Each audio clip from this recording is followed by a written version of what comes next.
Launching in June of 2024, the new Sirocco is going to bring to you some very appreciated updates. We did away with the front ventilation holes, but we made up for it in how we configured the ventilation throughout the rest of the helmet. But then to add to all of that, we've also changed the way that we mold the foam inside, because you'll see these channels here that then is going to allow the air to still channel through over that forehead, which then helps compensate for any potential lack of air that's flowing straight through to your forehead from here.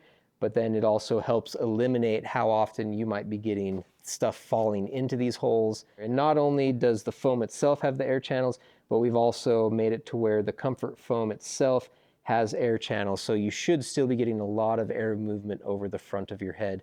On the brim of the helmet here, you'll notice that there is a difference in shaping there.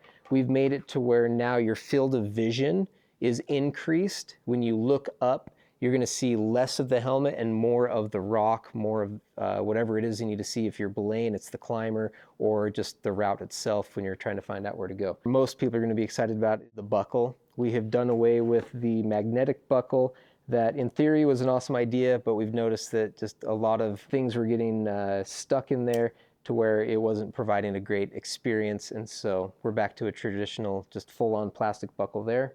It still remains to be 160 grams in the small medium size and then 170 grams in the medium large size. So there was no change in weight. Price-wise, it goes at $130. Comes in two sizes. The smaller size, which we label as small medium, 48 to 58 centimeter. And then for the medium large size, that is a 52 to 61 centimeter size range. And an all webbing harness system, which is awesome because it is easy to keep out of the way when you're packing it.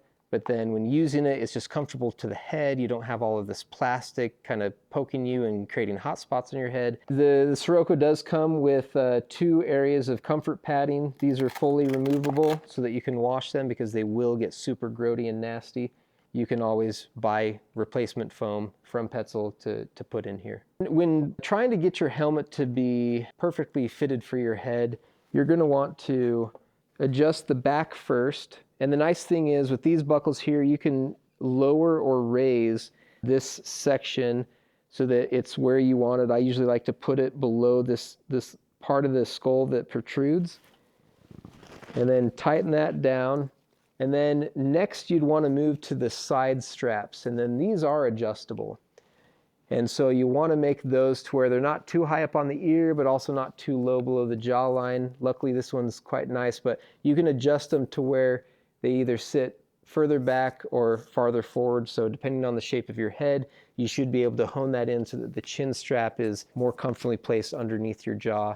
And then the third one would be to adjust the chin strap itself so that it is not too loose, but also not too tight to where you can't talk or breathe. But you should only have to play with this once. When you first get it, pull it out of the box, do the fitting, make sure this is where you want, right there on the, the jawbone, and then you should never need to touch it after that. Let's say that this was cutting into my ear, which it's not, it's just right above that kind of saddle.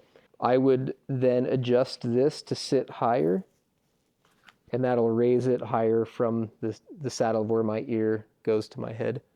This new one is the third iteration of the Sirocco. When the first Sirocco came out, it was the first time that climbing companies were using EPP foam. This foam that is a little bit more flexible. It rebounds a bit more when it comes to being poked and prodded, to where you're not getting all those like permanent dents like you would with the EPS foam, which is usually used in climbing helmets. That one was all EPP. And so then in 2018, when we came out with the second version of the Sirocco, we continued to use all EPP except for here on the crown, and we have an EPS cap.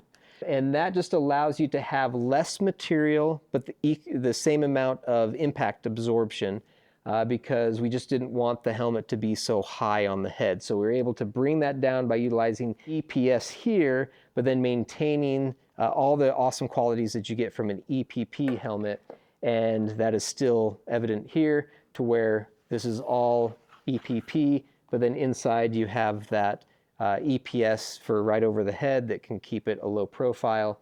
To my knowledge, Petzl was the first one to start using EPP, and then even to start using EPP with the EPS hybrid combination. And since then, it's taken off. It's a popular design. Almost every brand, any reputable climbing brand, now has their own version of the Sirocco, utilizing that EPP and EPS. So we've proven that it is a worthwhile construction for the helmets. It keeps it very light.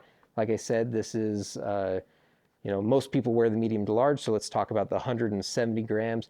The Sirocco in this version at the time was the lightest climbing helmet on the market.